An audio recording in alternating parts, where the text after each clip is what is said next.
पहलगाम हल्ल्यातील दहशतवाद्यांना भारतीय लष्करानं घेरलं। भारतीय लष्कराकडून दहशतवाद्यांवर गोळीबार सुरू। पहलगाम हल्ल्यातील सर्व दहशतवादी अजूनही काश्मीरमध्ये, सूत्रांची माहिती। हाशिम मुसा पहलगाम हल्ल्याचा मास्टरमाइंड असल्याची माहिती। मुसाचे पाक सैन्याशी थेट संबंध। मुसाने स्थानिक दहशतवाद्यांसह हल्ला घडवून आणल्याची सूत्रांची माहिती। पहलगाममधील हल्ला पाकचा लष्कर प्रमुख मुनीरच्या आदेशावरून। ज्येष्ठ पाकिस्तानी पत्रकार आदिल राजा यांचा मोठा दावा। कार्यकाळ वाढवून घेण्यासाठी मुनीरनं भारतविरुद्ध तणाव निर्माण केला, आदिल राजांचा दावा। भारतीय फोन नंबरचा पाकिस्तानच्या ISI कडून वापर। भारतातील टोलनाक्यांवर फोन करून घेतली जाते, लष्कराची माहिती। पंजाबमधील टोलनाक्यांना ISIचे फोन, व्हिडिओ समोर। पहलगाम हल्ल्याच्या व्हिडिओत दिसणाऱ्या झिपलाईन ऑपरेटरला NIAनं ताब्यात घेतलं। झिपलाईन ऑपरेटरची NIA चौकशी होणार, तर सेल्फी काढणाऱ्या व्यक्तीचीही चौकशी केली जाणार। पाकिस्तान सरकारला भारताकडून सायबर हल्ल्याची भीती। संरक्षण, वित्त आणि माध्यमांसारख्या क्षेत्रावर सायबर हल्ल्याचा धोका। पाकिस्तान सरकारकडून मार्गदर्शक सूचना जारी। संयुक्त राष्ट्रसंघात योजना पटेल यांच्याकडून पाकिस्तानची पोलखोल। पाकच्या संरक्षण मंत्र्यांच्या मुलाखतीचा भारताकडून उल्लेख। भारतीय व्यापारी पाकिस्तान सोबतचा व्यापार थांबवणार। पहलगाम हल्ल्यानंतर पाकिस्तान सोबतचा व्यापार थांबवण्याचा निर्णय। भुवनेश्वरमधील बैठकीत 26 राज्यातील 200 व्यापारी नेते सहभागी। भारतातील काही यूट्यूब चॅनल बंद करण्याचे केंद्र सरकारकडून आदेश। पाकिस्तानी यूट्यूब चॅनलवर कारवाई केल्यानंतर आणखी एक कारवाई।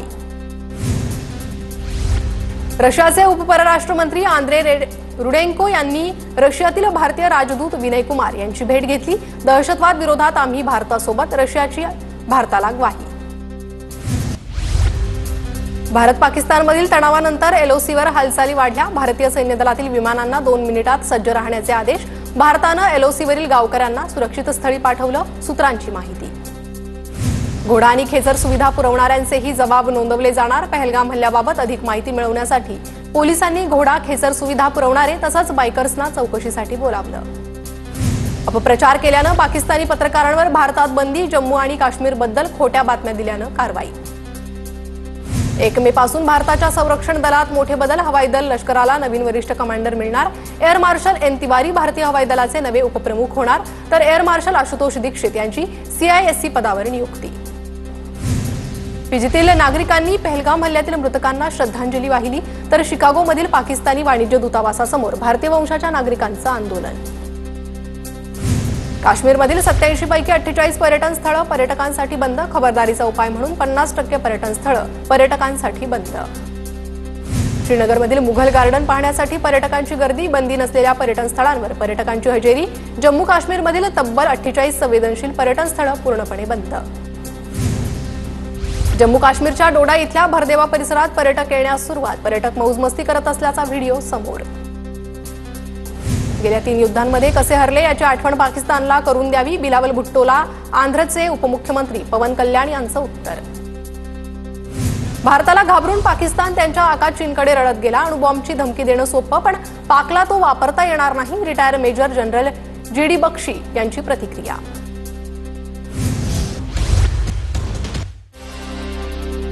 CCS बैठकीचं अध्यक्षपद पंतप्रधान मोदींकडे। पहलगाम हल्ल्यानंतर सुरक्षा तयारीवर चर्चा होण्याची शक्यता। तेलंगणा राज्यातील नक्षली भागातील करेगुट्टा पहाडीवर जवळपास मोठ्या प्रमाणात combing operation. Cobra battalion, DRG आणि CRPF जवानांकडून रोड ओपनिंग करून ऑपरेशन सुरू।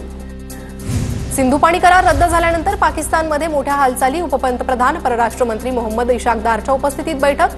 बैठकीला पाकिस्तानातील सर्व मोठ्या अधिकाऱ्यांची उपस्थिती। पाकिस्तानला शस्त्र पुरवल्याचे दावे तुर्की सरकारनं फेटाळले। इंधन भरण्याच्या उद्देशानंच विमान पाकिस्तानमध्ये उतरलं। पाकला मदत पुरवल्याच्या बातम्यांवर तुर्की सरकारचं स्पष्टीकरण। केंद्र सरकारच्या 48 तासांच्या इशाऱ्यानंतर नागपुरातील काही पाकिस्तानी नागरिकांनी स्वतःच पोलिसांकडे धाव घेतली, तर काही पाकिस्तानी नागरिकांच्या घरी जाऊन पोलिसांनी पडताळणी करत अर्ज भरून घेतले।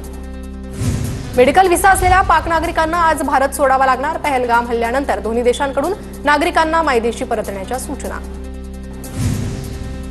पहलगाम हल्ल्यावरील वक्तव्याचं विजय वडेट्टीवारांकडून माध्यमांवर खापर। काही माध्यमांनी तोडून मोडून वक्तव्य दाखवलं। पीडित कुटुंबांना वेदना झाल्या असतील तर माफी मागतो, वडेट्टीवारांचं स्पष्टीकरण। पुढच्या काळात जनता त्यांना सोलून काढेल, बावनकुळेंकडून वडेट्टीवारांच्या विधानाचा समाचार।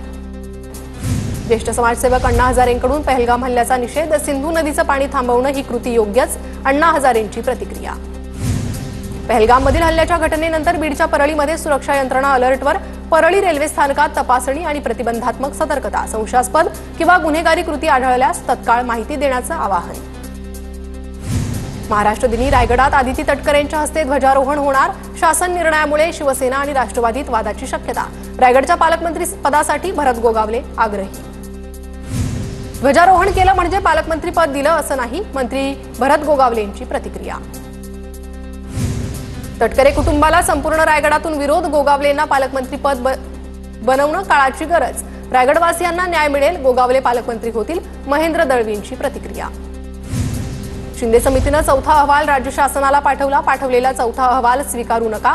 लक्ष्मण हाकेंची मागणी. चौथ्या अहवालावरून वाद निर्माण होण्याची शक्यता. तर मराठा समाजाच्या 58 लाख कुणबी नोंदी मिळाल्याची माहिती. फॅमिली मॅनमधील अभिनेता रोहित बासफोरा यांचा मृत्यू. रोहित बासफोरा गुवाहाटीमध्ये मृत आढळला. रोहितच्या शरीरावर जखमा असल्याचा शवविच्छेदन अहवालात समोर. रोहित बासफोराची हत्या झाल्याचा कुटुंबाचा आरोप. पंतप्रधान नरेंद्र मोदी 1 मे रोजी मुंबई दौऱ्यावर. वर्ल्ड ऑडिओ व्हिज्युअल एंटरटेनमेंट समिटचं उद्घाटन करणार. बीकेसी येथील जिओ वर्ल्ड सेंटरमध्ये कार्यक्रमाचं आयोजन. पुण्यात शरद पवारांच्या राष्ट्रवादीचं आंदोलन. जिल्हाधिकारी कार्यालयासमोर पवारांच्या राष्ट्रवादीची निदर्शनं. पीएमआरडीए डीपी रद्द केल्याच्या निषेधार्थ आंदोलन. नागपूरच्या काटोल विधानसभा मतदारसंघाचे चरणसिंग ठाकूरांना राग अनावर. एसबीएल कंपनीच्या अधिकाऱ्यांना ठाकूर यांनी झापलं. कंपनीला लॉक लावण्याचे दिले आदेश. राष्ट्रकुल क्रीडा स्पर्धेच्या घोटाळ्यावर पडदा. ईडीच्या क्लोजर रिपोर्टचा दिल्ली न्यायालयाकडून स्वीकार. ईडीकडून गुप्त तपास करूनही कोणताही गुन्हा सिद्ध झाला नाही. कॉमनवेल्थ घोटाळ्याप्रकरणी काँग्रेसचे माजी खासदार सुरेश कलमाडी यांना दिलासा. कोर्टानं सुरेश कलमाडी यांना क्लीन चिट दिल्यानंतर कार्यकर्त्यांकडून पुण्यात जल्लोष. 2010 मधील कॉमनवेल्थ स्पर्धेत आर्थिक घोटाळा झाल्याचा कलमाडींवर आरोप होता. गिरीश महाजन धमकी प्रकरणी याचिका निकाली. प्रकरण बंद करण्याचा सीबीआयचा कनिष्ठ न्यायालयात अहवाल. जळगाव जिल्हा मराठा विद्याप्रसारक समाज संस्थेचा ताबा मिळवण्यासाठी विश्वस्तांना धमकी दिल्याचा आरोप होता. राष्ट्रवादीचे पदाधिकारी सचिन कुर्मीच्या हत्येप्रकरणी मुंबई पोलीस आयुक्तालयाबाहेर बॅनर. मुख्य आरोपीचा आका कोण, बॅनरवर सवाल. बुलढाण्याच्या तरोडामधील वयोवृद्ध शेतकऱ्याची आत्महत्या. नापिकी आणि कर्जबाजारीपणामुळे शेतकऱ्यानं आत्महत्या केल्याची माहिती. शेतकऱ्याच्या आत्महत्येमुळे गावासह परिसरात हळहळ व्यक्त. परळी पोस्ट कार्यालयातील चोरलेलं आधार केंद्राचे साहित्य. बाजूलाच असलेल्या बीएसएनएल टॉवरच्या खाली आढळलं. राणी लक्ष्मीबाई टॉवर चौकात असलेल्या मुख्य पोस्ट ऑफिसमध्ये 50 दिवसांपूर्वी अज्ञात चोरट्यांनी संगणक आणि साहित्याची चोरी केली होती. पुण्याच्या भोरमध्ये एसटी महामंडळाची सेवा जुन्या बसमुळे त्रासदायक ठरते. प्रवासात बस बंद पडण्याचे प्रकार वाढले. प्रवाशांचे हाल. प्रशासनानं लक्ष देण्याची प्रवाशांची मागणी. अमरावतीत सोयाबीनला 4500 तर कापसाला 8200 रुपयांचा दर. शेतकऱ्यांकडील शेतमाल संपल्यावर भाव वाढ. व्यापाऱ्यांकडे माल शिल्लक असल्यानं त्यांनाच फायदा होणार. वाशिममधील 133 गावांमध्ये पाणी टंचाईचं संकट. गावात टँकरने पाणीपुरवठा सुरू. वाढत्या उन्हामुळे परिस्थिती आणखी गंभीर होण्याची शक्यता.